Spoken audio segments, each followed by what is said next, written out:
Welcome back, America, to All the Cars I've Loved Before, your podcast around automotive history, American history, and your history. It's where they all come together. In our inaugural season, hey, it worked for the Titanic just fine. We have a guest here today that can be ready to talk to you. This is Christian and my co-host. It's Doug.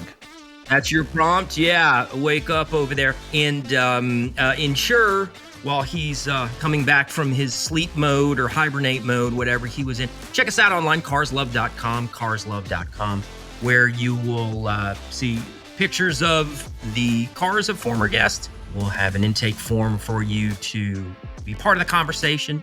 Join in. This is your podcast, America, so I see him nodding off, and let's... Doug, would you like to join the conversation and introduce our very esteemed guest today, Mike? I'm awake. There he is. Yeah. So, thank you, Christian. So, and just a reminder, because Christian can't remember this, we're online with your favorite podcast. So, whatever your favorite podcast platform is, you should be able to find us. To All the Cars I've Loved Before, or on the website, as Christian would say, carsloved.com. So, yeah. So today we have a great guy on board. His name is Mike. He is an IT professional. And Mike, you want to do a quick intro on yourself beyond what I just shared? Very little. It's Mike Johnson, IT professional, like you stated. Concentration on building large-scale networks and cybersecurity services. Longtime geek. Nice. And so cars, probably a topic for another time, Mike, but cars have lots of computer networks in them these days, depending on the age of your car. Yeah. Maybe it's just a bunch of wires. Maybe it has fiber optics. I don't know. And maybe they drive themselves now, right? Yeah.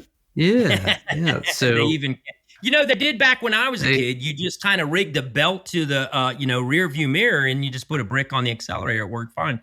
I was reading something recently that said, the thing these days is to be prepared for if you have to repair a car. 20, 30 years ago, there would be a wire hooked to a lever. And when you kind of did this, it was a wire moving things up on a hinge device. Now it's all semiconductors. It's all actuators, solenoids. So everything is moving by signal. And so when you go to have a car repaired now, you're not going to have a $100, $200, $400, $500 repair. It's not going to be $800, $1,000, $2,000. Talking semiconductors, specialized parts, to say nothing of supply chain constraints. So it really is a whole new world on the sophisticated cars that Mike was talking about. But really, I mean, across the spectrum, across the entire spectrum, top to bottom. Anyway, I didn't mean to interrupt, Mike. I did want to chime in there. No, I want to add to your just a funny. Remember the days of the carbureted car, and I remember mid to late 80s, my dad saying, I don't want to buy a car that has electronic fuel injection. I'm like, well, Dad, the only cars left are Hyundai Excels. So that might be what we end up with. I don't want that. And then, of course, next thing you know, he ends up with a car with an electronic fuel injection because those were the only choices. I got to hop in here. My mom was a teacher and worked with a fellow teacher who, and this must have been in the mid to late 80s, who owned like one of the first Hyundais that I think was commercially available around. And the thing was just a hulking piece of something not real pleasant to look at, right? They weren't pleasant to ride in. They weren't, it was just not pleasing to the senses at all. To be in it, to be around it. Boy, you look at the cars right now. Go look at, I visited the Hyundai factory right outside of Montgomery, Alabama, where they make all the Santa Fe's in North America, Elantras in North America, Sonatas in North America, maybe, or at least a few years ago when I went. Gorgeous looking cars. So it's really just in the, what is that? Past 20 or 30 years to see how things have evolved at car company. Anyway, sorry, we got to get to Mike at some point. He's the guest. What are we doing? We do. If you wouldn't stop talking. So Mike, tell us about your first car you owned. Any memorable car. Yeah. He can talk about anything he wants to talk about. He's a guest. He can. Well, let me just interject one thing. And that is, I wish today I could get a new car with a lot of, all those options removed. A more basic car that maybe with some new technology. But I mean, I don't want my self-driving car, but I wish you could have a option list where you could just take some things off. But anyway, first car was a 1965 Dodge Dart. 1965 Dodge Dart. Is that correct? Oh, wow. Yes. What color? It was white. And you'll love this one. It had a metal dashboard. I remember it was metal because I had speakers that had like magnets on them that would attach to it. Nice. Well, that's safe. So was this a 2-door, 4-door? That was a 4-door, and it was my grandmother's car. Oh, nice. So it was driven by a sweet old lady on Sundays, right? Yeah, so I got that from doing some extra chores or whatever. I love that. Doing something, yeah. That was my first car. And I do remember my cousin always helping me work on it. Nice. So you kind of earned it by working on it, helping your grandmother out. Is that right? Yeah, the family. Yep, doing some things for the family. And then I got that was given to me after I got so many hours of work in, I guess. Yeah, but it was a solid car. It lasts forever. Took a licking and kept on ticking. Nice. That's the way to do it.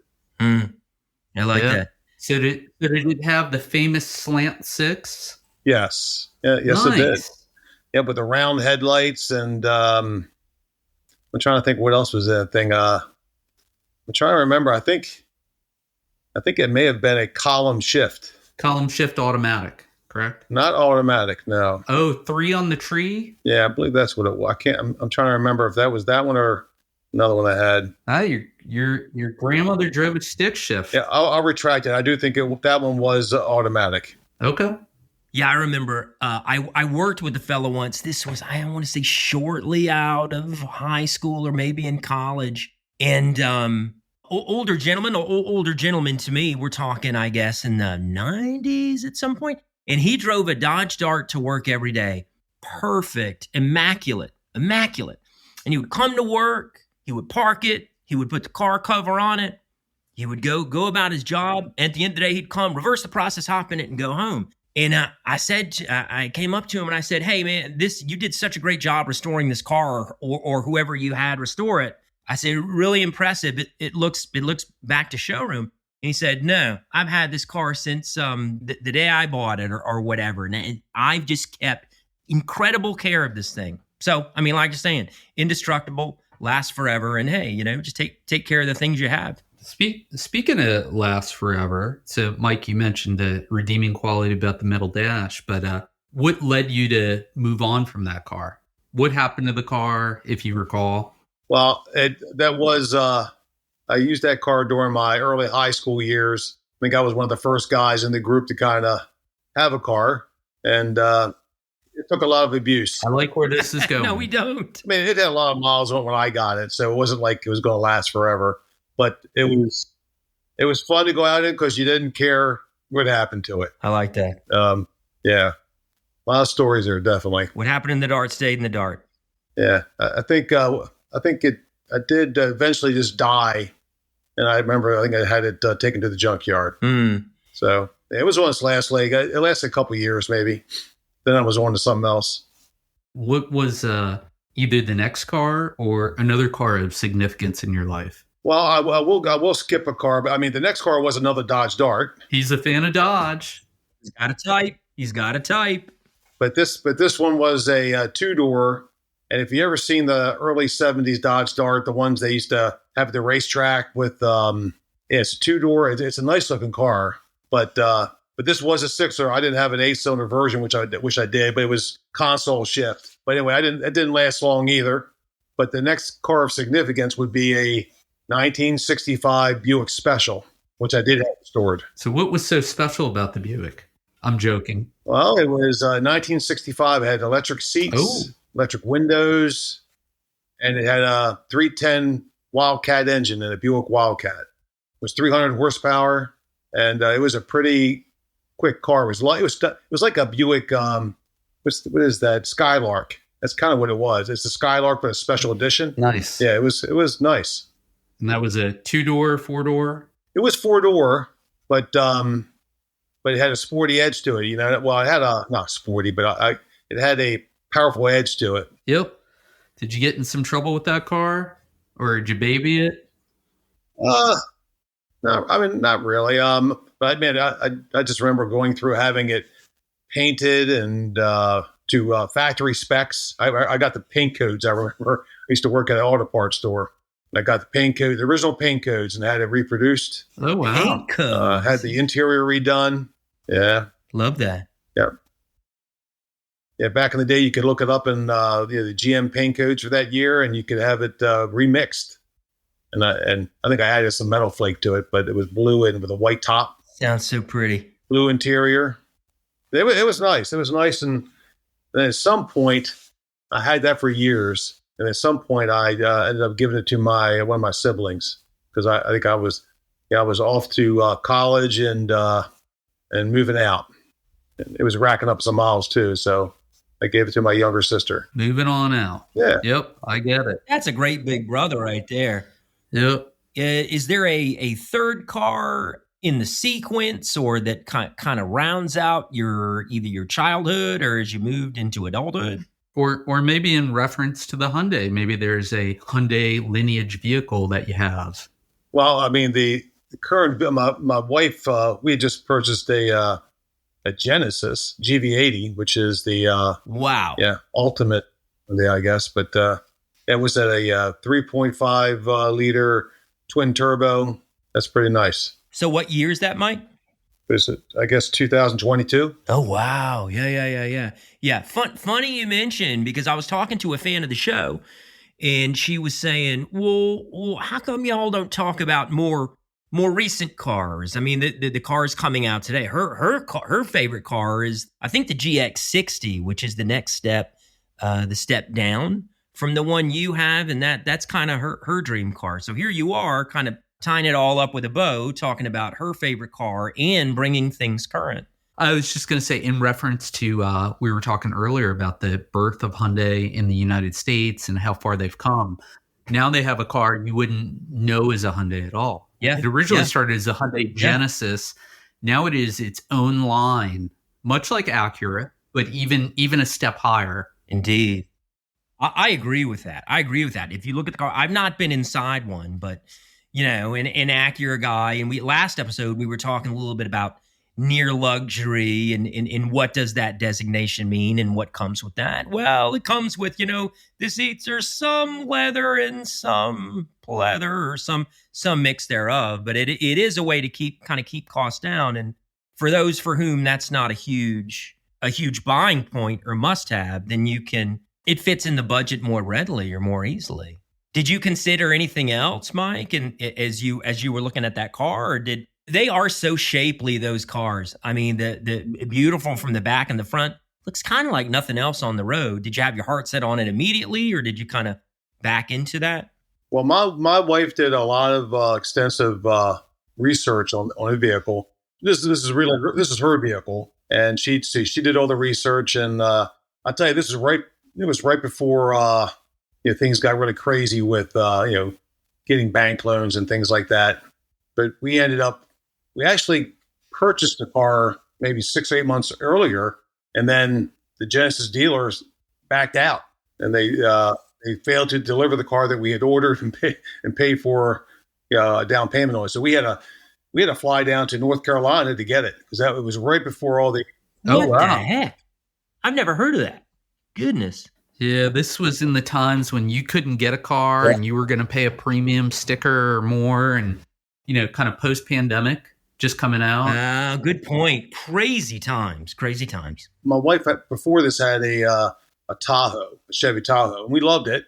But to Doug's point, I said, when we were looking for a new Tahoe, because we had got so much good experience of having that one, we still have it. It's a 2007. I still have it. But when you went to buy a new one, you're not only dealing with the price of the vehicle, but the $10,000 surcharge on top of it. So if I have to pay that much money for Chevy Tahoe, it allowed us to look into some other areas, because it meant, my God, why am I going to pay that? a Tahoe when there's another class that's above that I could probably get into.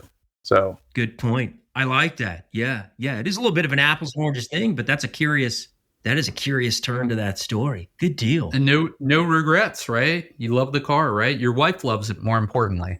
Oh, she loves it immensely. And I remember looking too at a Lincoln, and they were putting on a 10,000 as well.